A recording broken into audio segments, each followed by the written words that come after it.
Hi guys, welcome back to another ITH video. This is Under the Hood with me, Christian Williams, and Archie Hamilton. Hello.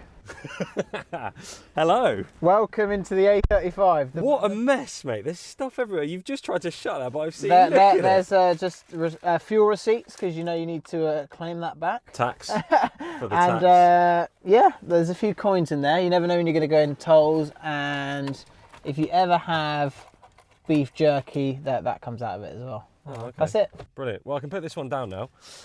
Welcome to the first episode of Under the Hood, Archie Hamilton. Under the Hood, is this Under what it's the called? Hood. Yeah. I like the name. Did you not know that? Did I not tell you? No, you didn't tell me, Okay, but we're it's in called Under the Hood. Oh. Dodgy music. We thought we'd just go for a bit of a drive and find out a little bit more about Archie. Is this what you're doing then? You're getting YouTubers in different... Yeah. And we've got lots of questions to ask them. Cool, I like the idea. Just so you know. Okay, good. I'm on board with it. You're on board? Yeah. Well, there's loads of stuff to go through, and I think a lot of things that people are going to find quite interesting. I tried to come up with some questions where, you'd have maybe an interesting answer or a funny answer. Yeah, it can't really park or drive, so that's one of the things. Yeah, Okay. Can you answer questions and drive? I'm good at that. All right. Yeah, that's as far as it goes. I've asked loads of people that watch your videos questions as well. Really? Yeah. Oh, so there's they loads want to of... know. Is Clickbait one of them? Yeah, it is, yeah. Yeah. Okay, so first question. This one's quite a good one to start off with, actually. Yeah. What is your full name? Archie Patrick William Hamilton. You got two middle names? Yeah, my parents went Posh. Posh, yeah. I mean, a lot of people hate me already now after that name. Okay, one of the first questions I've got, other than what is your name, is do you think that just buying lots of expensive cars will get you more views? I think it's very easy to get yourself in that cycle, but it's not the answer for views. Okay. Your answer for views is more the personality behind the lens and making good content. I think, yeah, you can easily go and buy a supercar and get the initial views, but then people would see straight through that and then, no, supercars. I think it'd be a very expensive way of going about getting views. Tom knows all about that, doesn't he? Yeah, I mean, he's maybe bought a few too many cars, but he likes those cars for his personal addiction of buying cars himself. But the YouTube stuff he documents as well. But yeah, no. That's not your thing. Just not my thing. Well, I've had a GT4S nearly a year, which is pretty good for me. That is good for you. Yeah, I know. Longer than his last girlfriend. Yeah. We'll come on to that later. Okay, no worries. Where do you see the YouTube space going, and what do you think we'll be watching in 5 years' time? I think the automotive YouTube will peak out kind of where it is. People will grow a little bit more, but everyone kind of has their own niche in terms of I've got the racing side a little bit more. People have their own little niche. I think people will slowly find their niche. Okay. If you're starting a YouTube channel now in the automotive space, I think it's quite tough. Well, you started in headlights. I mean, you've got good traction on a lot of videos. Thank you. And so you must have found that some fly, some do a little less. But you don't want to look into it too much, because otherwise you won't make a video. Exactly. It's different for every video. It is... Someone's honking the horn at me. Yeah, but there's a cyclist in front of me, so I don't just give him a beat. No, I can't, no. Okay. I don't really want to. Anyway, as you say, I can't drive. Do you feature Tony in your videos to get more views? No, no. Simple question, no. This is not me asking this, by the way. This is somebody that's texted in. Yeah. No, Tony's a very good friend of mine, actually one of my best friends. Him and Paul Wallace I'm really close with. We hang out a lot off camera. And I have a lot of enjoyment filming with Tony. How do you make this seat go back, by the way? It's on your door. I have a lot of enjoyment filming with Tony, so that's exact how we are on camera is exactly how we are in person as well. So it's, for me, is a lot of fun. And whenever Tony's in town or something, I like to get him in videos because the audience love it. The comments are always amazing. Everyone seems to love Tony. No idea why. But he rips into me, which is hilarious. But then it just kind of is funny. The chemistry is good. And when I edit it, because I edit my videos, when I edit it, I'm in tears of laughter, calling him while I'm editing it, going, "You never guess what you've just said." It's one of the most fun that I have. Do you ever find that when you're filming with other people, you have to cut some of the things out that they've said because it's just not, you shouldn't put it in a video? If I ever aired half the stuff which Tony said, if I ever aired it, I don't think I would have a channel today. Okay. Worst video you've ever uploaded? Spray paint video. Definitely. If anyone doesn't know, I decided to get involved with a Spraygate, which is me and Spraygate. which is me and Tom decided to think it was a good idea to get fake Well, it was shaving foam, mate. foam. It was shaving foam. It actually wasn't shaving foam, but it came out that way. Right. And yeah. Has your dad ever bought you a car? No. Nope. So contrary to a lot of people's belief. Yeah. No, absolutely not. I have to buy all my own cars and Finance them as well? finance them, everything. I was working with my dad a little bit before I did YouTube. Then I met the YouTubers, and at the time before I started, I was driving an Audi A1, which was, I couldn't even afford to put fuel in it really. I was just working as kind of like a car cleaner off my racing season. Then my dad was like, well, if you want to go and do your YouTube stuff, like, have fun. And I financed every single car in my own name. Well, we should mention BOTB because they're the guys that give away a dream car every single week. Every week. Every week. You only have to be 16 years or older to enter, and it's a worldwide competition. You've worked with BOTB enough now that you could probably reel that off yourself. Easily. I'm good at that. Yeah. So check out the link in the description below and you can go and win a car. What's the most amount of money you've lost on selling a car?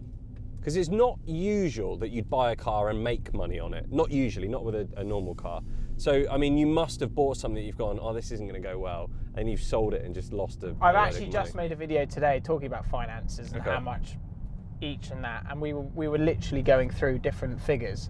The Lambo was probably the biggest hit because it was more, I decided to spend more on parts, but I still got out pretty lucky. Okay. How much do you lose on it, do you reckon? 15 grand? Probably about 15 grand, I reckon. And how long did you have it for? Just over a year? Just under a year. Just under a year. But all your monthly payments, that car probably cost me 30 grand to drive around in there. It's a lot of money. So my next question was, have you ever sold a car for more than you bought it for? Yeah, so the Corvette I did. Okay. That So you was made like a bit of money on that? A little. It balanced out okay with the monthly payments, that I basically got my money back. Okay. And that allowed me to jump into the Audi R8, which I lost probably 4 or 5 grand, so not as bad. And then SVR, the first one, not too bad. M2, a couple of grand. I've been lucky. I've been honestly like the luckiest guy you've ever seen with cars. Yeah, I would have thought someone that's buying a lot of cars, a lot of high-end cars, could lose quite a bit of money. Thousands. And then even my finance, I mean, he just did a wheel spin off the line. And there's a police car right there as well. I never had sort of exit clauses on my finance deals, which allowed me to get out. If I signed the wrong finance deals, we worked out that I would have lost over 70 grand's worth of exit penalties. That would have hurt. Yeah. What's the quickest you've ever driven? Like fastest speed? Probably at Le Mans when I was in LMP2. So What, probably, down probably Moulson 210. Straight? 210? Yeah. I think that's in the middle of the night in the rain, yeah. That's pretty quick. That's when you know you're going quick, when it's chucking it down the rain. Is that, you told me a funny story once of you and your teammate that were racing together and you got in trouble with your team because when you were doing about 200 miles an hour down the back straight, you were just waving. It was the next morning and we'd already had a problem through it was about 4 hours in, we'd already had a problem. So we dropped back, so we literally lost a lap. He was like, at the time, he was like in second or first. And then he was like, oh, Mike's coming. He actually raced for Toyota now, Mike Conway. He said, oh, Mike's just coming up behind you, so back it off, let him past. And he came past, and we're there just both doing 200 miles an hour. And then he just came past, and I was like, well, he's my mate, so I'm going to say hi. So I literally was just thumbs up, and he was like, yeah, thumbs up. He overshot his braking, went through the gravel, and we got the biggest bollocky you've ever seen. So, and he's leading the race, so maybe it's not ideal. But I was kind of like, oh, hi, mate. Like, we're both sat there at the same speed, so we're like, yeah, that was it. We got in trouble. And he missed his braking point? Yeah, there you go. Oh, dear. How do you think you're going to up your game going forward in the YouTube world? I do think the racing side's a good thing with that. We're trying to get sponsors on board at the moment, so fingers crossed that all works out. But yeah, I think the racing side, doing things a little bit differently, not just buying cars, trying to make good content, but also making content which is engaging. So when you say about engaging content, do you read and comment on people's comments on videos? Do you take into account any of the comments that people say, like as in, Archie, why are you doing content like this? Do something else. Would you take that on board and then do something else, or would you just kind of ignore it and do your own thing? I always look at the comments. So when I'm not very a good replier in terms of, because you've got to pick out the ones you want to reply, and some people might go, oh, you've not replied to mine, but you replied to his. I look at all of them, and that is how I dictate my content. If you don't look at your comments, I think it's like, you're ignoring your audience. We don't know what works, really. Yeah. And at the end of the day, your audience are the people that are making it all happen. So yeah, I think there's a fine line of doing the jokey stuff, which is all good, doing the serious interviewing type kind of thing, and then the racing, and then just mixing it all up, not just one thing. What kit do you film with? Have you got anything special or expensive, or is it just anyone could go out and buy the kit that you use? Anyone could buy anything I use. I use a G7X, which you've got. Yeah, great. Which is a Canon, which is roughly £550 or something. Yeah, and then I got a GoPro Hero 4, which I use because I like the mic quality, and I'm one of those people, if it works, don't change it. So that's just what I've used for ages. I've had 2 Hero 4s in the whole time of doing YouTube. 2. And then I've had like 3 or 4 GoPro sessions. We've lost a few before, haven't we? We lose them on the runway most of the time. What do you edit on? So I've got the Huawei laptop where I've got Premiere, which I'm actually using at the moment, so Premiere Pro on the Huawei laptop. And then before that was Final Cut, but I'm actually really enjoying, Premiere Pro. Somebody's asked us, why do you get so excited? Hashtag clapping hands. I just get too into it. I enjoy it all too much. So when I'm enjoying it, I'm like clapping, especially at drag races. It means we're going drag racing. I mean, we do like for Soundman or someone is a nightmare. But I just enjoy myself. We spoke briefly about you replying to comments and stuff. How do you deal with negative comments? I've always found it pretty tough. I've always been one of those guys where I show it on the outside like everything's all good, but then obviously I do look, and you upload a video and you put loads of effort into making it, and then it goes online, and then you're like, this hasn't gone down well. It does have an effect on people, and I'm one that it has had an effect on.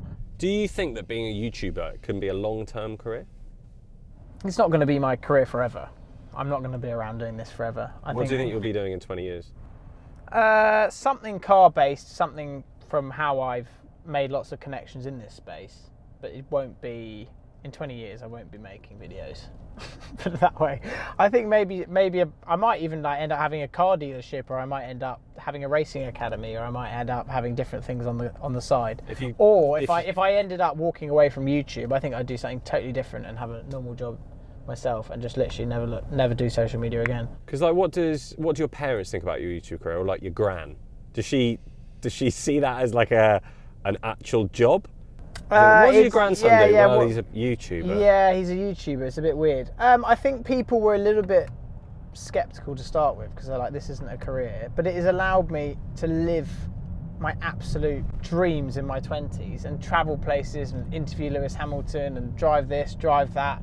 Stuff which money can't buy experiences, where it's not just the money you earn, it's the experiences which money can't buy. And I think that's what motivates you to carry on. I don't look at my bank balance being like, well, I need to make 10 videos this month because I didn't make enough last month, I didn't make enough money. I don't look at it like that. I was like, as long as I'm okay and I keep on going and I can carry on driving dream cars and stuff, then that's it. Yeah. And see where it goes. Yeah, see where it goes. Because if you do this job for the money, you're doing it wrong. Because if you look at your bank balance, trying to think, oh, well, I need to go and clickbait the next video. Yeah. You won't enjoy making videos, and that's the very easy cycle of YouTube. Is you could easily just think of the next video bit and not enjoy it and be like, well, the last video got like 30,000, so now I've got to go 10 times as hard with the title. And then you don't enjoy it, because then you're in a really vicious cycle. So that being said, obviously you say that the content is very, very important. Why do you kind of clickbait and use those titles which don't necessarily really ring true as to what the video is going to tell you? So the title, Tony's buying a McLaren, is actually true, but he didn't buy it in that video. He just said in that video that he would drive around one for 2 years, batter it, and then sell it, blah, blah, blah.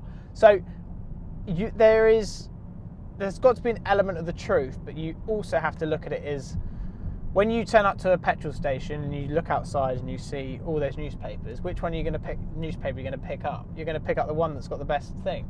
I mean, that's why I end up reading the Sun all the time.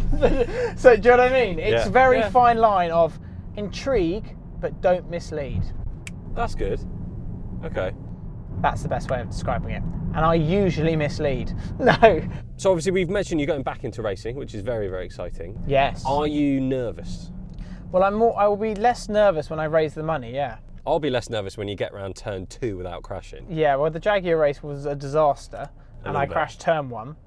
But I like to think that I know the Porsches really well. And on the taste today, when I did the shootout kind of thing, I was within 3-4 tenths of like a friend of mine, Dino, who's actually working on the sponsorship side. Oh, cool. He's a multiple race winner and all that stuff. Okay, so you get the more you're kind of dealing with these people and driving a bit of the cars, you're feeling a bit more confident. Yeah, I'm not going into it being like I'm going to be finished 3rd or 4th. I literally am doing a full championship assault to win the championship. Because if I win GT4, it means I can go up to GT3 the next year. But the hardest part, which we are finding, and that is raising the money. So how much does it cost? I think you did a video, was it? It's about 150 all in. So you need 150 grand for the whole year. Right. And that's not my personal money. None of that money goes into my pocket. It literally goes into testing, it goes into sponsorship events, it goes into doing like taster days in the GT3 car. Everything we're doing is going straight back into it. Do you find it weird being friends with other YouTubers? You know what? Because if you look at it this way, you're all basically trying to get the same views. So you're competing with each other. If you try and make rivals and be like, I'm in this for me and me only, you won't enjoy it. And I would prefer hanging out with my friends, making videos, than I would be enemies and try and do it myself for just a few more thousand views, which at the end of the day, friends are more important than views. Some of the fans that you meet out and about, do you find that a bit weird that people recognise you from your videos, or I think you secretly quite like it? And you know what? When you first start, you're like, "Oh my God, Mummy recognised me!" And like going, so you turning up to car events, and then you're like, "Look, everyone, look at me!" And then who wants a selfie? Who wants a selfie? Please get your camera out. No, and day-to-day life, if whoever comes up to you, they're just really nice people, and it's like it's really hard to explain, but it's like chatting to your friend. It's like, "Oh hi mate, really like your videos. What's coming up next?" And it's just. Do you ever meet any people that have ever commented bad things and you've met them and they've kind of changed their tune? I met one guy and it was at Goodwood a couple of years ago, and I didn't know he's left negative comments until I actually saw him, and then I was like, I know who you are. And I was like, you've left negative stuff on my videos before. And then he got on the defensive and I was like... Oh, did you say that to him? Yeah. And he was like, no, not me. I was like, okay, well, hang on, wait there. And I got the video, I got the comment, and you are like, you're the same bloke. And but no, you don't. People that come up to you are always really nice. And that's why it's such a minority. You can't let the negative comments get to you, because it's such a small amount of people that will give you that negativity, and they probably wouldn't want to come up to you anyway. Okay, so let's talk numbers. Let's say you've had a good year on YouTube. Are we talking 50 grand, 100 grand? You're talking more like 100 grand. Okay. So if you had a good year on AdSense. Yeah. Yeah, that's a good year on AdSense. And what you're saying, I suppose, is that you can't rely on that, even though 100 grand's a lot of money. You can't rely on that because the next year it could be 30 grand. You know what? Because you don't actually know. Like, it might be that, but then it's also a very good chance that it won't be that. So it might be 50. Okay. So this year might it could be 50. Do you know what I mean? Like, it could be 40, or it could be more. You don't actually know. So me saying I earn 100 grand a year off YouTube is not true. Like, I can't tell you I earn that, because every year's different. Literally, I don't do it for money. Literally, I'm not into this for money, because if I did that, then it would just scare me off and I would go and do something else. Because I'd probably think to myself, well, to be honest with you, I should really own a house by now, and I should really do this, and I should really do that. But I literally just do it for the love of it. Fingers crossed everything is all stable and it's all good like it is at the moment, because yeah, I enjoy what I'm doing, and I could carry on doing it for a couple more years and then just see where it goes. Another question which a few people have asked is, why did your ex-girlfriend dump you? I mean, you are going in with the questions. Age difference, probably. Emma's a little bit older than that. That just didn't work out. They were still good friends. If I can still keep good friends with my ex-girlfriend, that means I'm not really... Well, especially Emma's still in the automotive world as well, so you're going to bump into her now and then. So to keep a bit of a friendship is... Yeah, is a good thing. I mean, to be honest, without Emma, nothing would have really happened, because Emma was staying with Shmi at the time. I'm going left or right? Oh, that's true. Was actually spending a lot of time with Shmi, not in that way, but they were like living together pretty much. I wouldn't put it past Shmi. Oh, Shmi. He's a right dirty dog. Yeah, and then that's how I met everyone. So without her, I wouldn't be here today. Wow. So I can't. Thank you, Emma. So I can't really go in but we've stayed good friends. That's good. And I'm sure she's got someone, and we're not going. And you don't. We're not going into my. Actually, is there someone on the? There is someone on the scene. Oh. But this is all very recent, and I'm not doing any names because everyone will go to her Instagram, stalk it, and then I'll get in trouble. Is she a well-known person? Totally private. Okay. So private Instagram, private everything. She actually does get what I do, but it's more like it's very early days. Well, not just for myself, but obviously everyone at BOTB that we've worked with. You know, we do wish you all the best in your racing career. Really looking forward to coming to some races where you get past turn 1. Mate, honestly, I actually really appreciate that, but we've texted quite a lot, and we've cancelled this twice because sponsorship meetings have been going on and on and on. Well, that's really important. And I've actually, well, you're not doing it otherwise. Well, I might get to April and people are like, where's the first race? And I might not be there. But I think we're going to be there. We are like 80% down the line, unless it all takes a huge U-turn. But yeah, I want to win. But how cool would that be, winning on YouTube? It'd be flipping amazing. We're either going to win or literally flip. Archie, thank you very much. Thank you. That was good fun. It was good fun. And that was the first of the Under the Hood episodes here on the ITH channel. Of course, massive thanks again to BOTB, the guys that give away a dream car every single week. You only have to be 16 or older to enter, and it is a worldwide competition. If you check out the link in the description below, you never know if Archie comes along to the surprise. I'd love to. Can I come along? Yeah, well, you've done one when we borrowed your Jimny for a surprise, but you're more than welcome. I sold that. Do you know that? Yep, sold that. Yeah. Gone. Got my money back. Good. Anything else? I mean, that's not relevant, is it? Should we just end the video there? Yeah. Guys, thanks for watching. See you soon. Bye. Had an SVR for 8 weeks, sold it. I mean, what's that about?